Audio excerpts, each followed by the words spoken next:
de cette pantalonnade, de cette farce indigne du peuple congolais. Raison pour laquelle Moïse Katumbi a estimé juste qu'au regard de ces considérations, avec ses alliés, de renoncer à la revendication de sa victoire et de s'atteler à l'exigence irréfutable pour laquelle nous ne transigerons pas de l'annulation pure et simple des élections et des poursuites judiciaires immédiates contre les Kadima qui ne peut plus, même encore une seconde, occuper non seulement ses fonctions actuelles du président de la République, mais à qui la justice devrait interdire d'approcher de 100 mètres un centre de vote de quelque nature que ce soit sur la planète Terre, avec une condamnation lui interdisant l'organisation même pas d'élection des chefs de classe. Par ailleurs,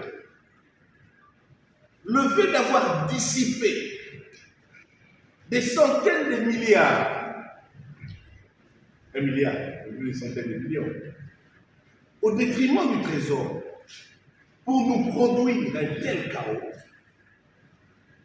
alors même que notre pays est buté à beaucoup d'urgence, est une situation qui ne doit pas rester. Et aujourd'hui, nous considérons qu'au regard des éléments dont nous disposons, effectivement, ces élections doivent purement et simplement être annulées. Denis Kadima et tous ses complices, y compris Félix Tshisekedi, devraient répondre devant la justice. Ce qui permet, en toute logique,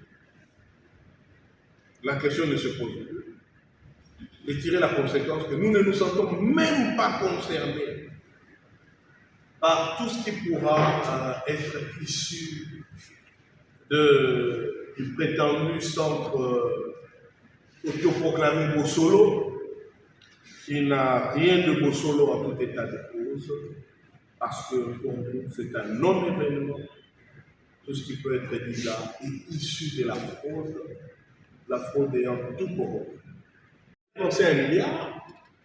D'ailleurs, ces 1 milliard là, il faut bien les auditer, parce que je sais qu'on avait recyclé les anciennes machines laissées par Corneille Nangaa, en prétendant, parce que l'Eurosystème n'était pas prêt à libérer tout dans les délais qu'on a voulu lui imposer.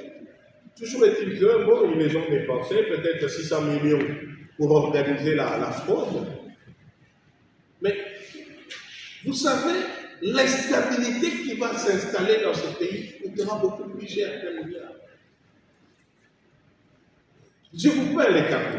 Imaginons, ils ont tout pris comme ils ont fait.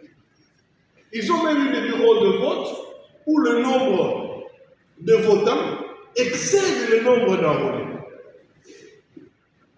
Ils vont se partager combien de postes à l'Assemblée nationale? Admettons, on leur laisse tout ça. Mais ils vont laisser combien de gens dehors? Ils vont nommer tout ce monde ambassadeur, ministre provincial, conseiller, etc. À quel frais? Est-ce que vous voyez dans quoi nous sommes en train? C'est peut-être ça qui justifie les retards qu'ils prennent à déguiser leur face et à chercher qui ils vont nommer dans les assemblées. Ça nous coûtera plus cher que milliard. Il n'est jamais trop tard pour bien faire et remettre les choses à plat. Évidemment, nous disons, on ne recommence pas les élections. Il n'y a pas eu des élections. Maintenant, on prépare les vraies élections. Alléguer ce genre de choses parce que ça vient de son bon fond. Mais nous, ce que nous savons, c'est que les machines à voter ont été trouvées entre les mains des tricheurs et tous les tricheurs étaient dans les camps de Félix Tshisekedi. Et ça, c'est factuel. Partout, les peuples grondent. Partout, la population a attrapé des voleurs. Partout, la population a attrapé des tricheurs. Tous étaient d'un seul et même camp. Union sacrée. Et tous ont voté un seul et même candidat. Félix Tshisekedi. C'est ça la réalité. C'est quelque chose que je n'invente pas. C'est quelque chose qui se trouve dans vos téléphones et c'est vraiment quelque chose que nous allons projeter tout à l'heure pour que nul n'en prétexte l'ignorance. Nous avons collecté suffisamment d'images pour qu'on n'en doute pas et que vous pouvez contre-vérifier.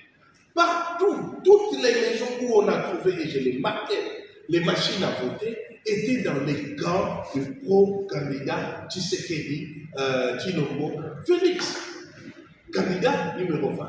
Donc, à partir de là, quelle est la conclusion que nous pouvons tirer? Qui leur a donné ces machines?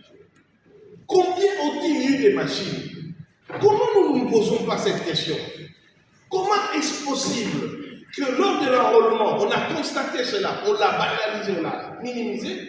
Aujourd'hui, même pas le procureur général, même pas aucune autorité judiciaire n'interpelle la chaîne de logistique de la CENI, n'interpelle Denis Kadima, n'interpelle ces candidats-là pour vérifier où est-ce qu'on a trouvé ça. Donc la mer n'est active que lorsqu'il s'agit de connaître les déclarations des opposants. Et ici, on ne sait pas dire où se trouvent ces machines. Posez-vous quand même les vraies questions.